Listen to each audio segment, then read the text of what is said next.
حضرت عبداللہ ابن عباس رضی اللہ تعالیٰ عنہ سے مروی ایک روایت ہے، میں ایک دن حضور کے پیچھے بیٹھا ہوا تھا، سواری میں حضور کا ردیف تھا، تو حضور نے فرمایا، اے بیٹے، اے لڑکے، میں تجھے کچھ کلمات سکھاتا ہوں، تو اللہ کے حقوق کا خیال رکھ تو وہ تیری حفاظت فرمائے گا۔ تو اللہ تعالیٰ جل شانہ کے احکام کی حفاظت کر، تو اسے اپنے سامنے پائے گا۔ اذا سألت فاسأل اللہ، جب سوال کرے تو اللہ سے ہی سوال کرے، اللہ سے مانگنے کا مزاج پیدا کر لیں کہ فرمایا تمہارے جوتے کا تسمہ بھی ٹوٹ جائے تو وہ بھی اللہ سے مانگو۔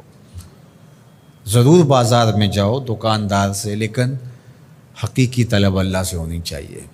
بات بات پہ اللہ سے سوال کرو، بڑی سے بڑی چیز بھی اس سے مانگو، چھوٹی سے چھوٹی چیز بھی اسی سے طلب کرو۔ ہماری ساری ضرورتوں کا کفیل ہمارا رب، ہمارا مالک ہے۔ تو دوسری نصیحت یہ کی کہ جب تو استعانت طلب کرے، مدد طلب کرے، تو اللہ سے ہی استعانت طلب کرے۔ وعلم، اور جان کہ اگر ساری امت، سارے لوگ، پوری قوم جمع ہو کے تمہیں فائدہ پہنچانے کی کوشش میں لگ جائیں تو تمہیں وہی فائدہ پہنچا سکتے ہیں جو تیرے لیے تیرے رب نے لکھا ہے۔ اور فرمایا وَإِنِ اجْتَمَعُوا عَلَىٰ أَن يَضُرُّوكَ بِشَيْءٍ، اور اگر تمہیں نقصان پہنچانے کے درپے ہو جائیں، لَمْ يَضُرُّوكَ إِلَّا بِشَيْءٍ قَدْ كَتَبَهُ اللَّهُ عَلَيْكَ، تو تجھے صرف وہی نقصان پہنچا سکتے ہیں جو اللہ نے تیرے لیے لکھا ہے۔ سارا زمانہ بھی مخالف ہو جائے، تیرا کچھ نہیں بگاڑ سکتا۔ ہاں، تیرے مقدر میں اگر کوئی چیز، کوئی بگاڑ لکھا ہے تو وہ ہوگا، اس کا ذریعہ وہ بن جائیں گے۔ تو اس لیے پھر اسی سے مانگو، اسی سے طلب کرو۔ رفعت الاقلام وجفت الصحف، جو لکھنا تھا اللہ نے لکھ دیا، لکھنے کے بعد قلم اٹھا لیا گیا اور جن صحیفوں پہ لکھا تھا وہ خشک ہو گئے۔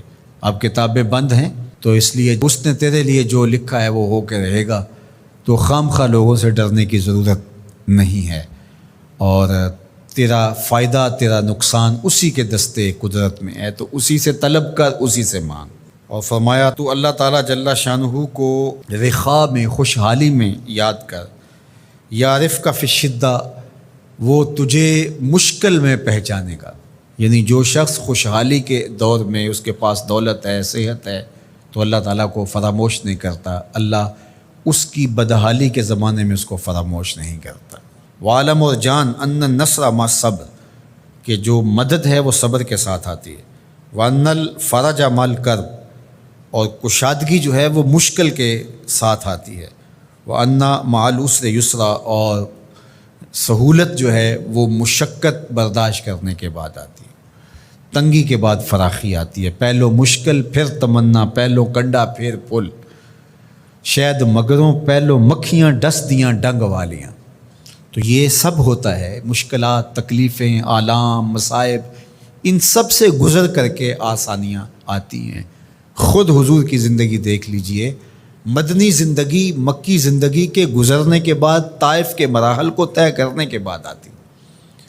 تو ہم ڈائریکٹ اگر چاہیں مکی زندگی کو اختیار کیے بغیر اور طائف کی مشکلات اور سنگلاخ راستوں سے گزرے بغیر مدنی برکتیں حاصل کرنا، تو وہ نہیں۔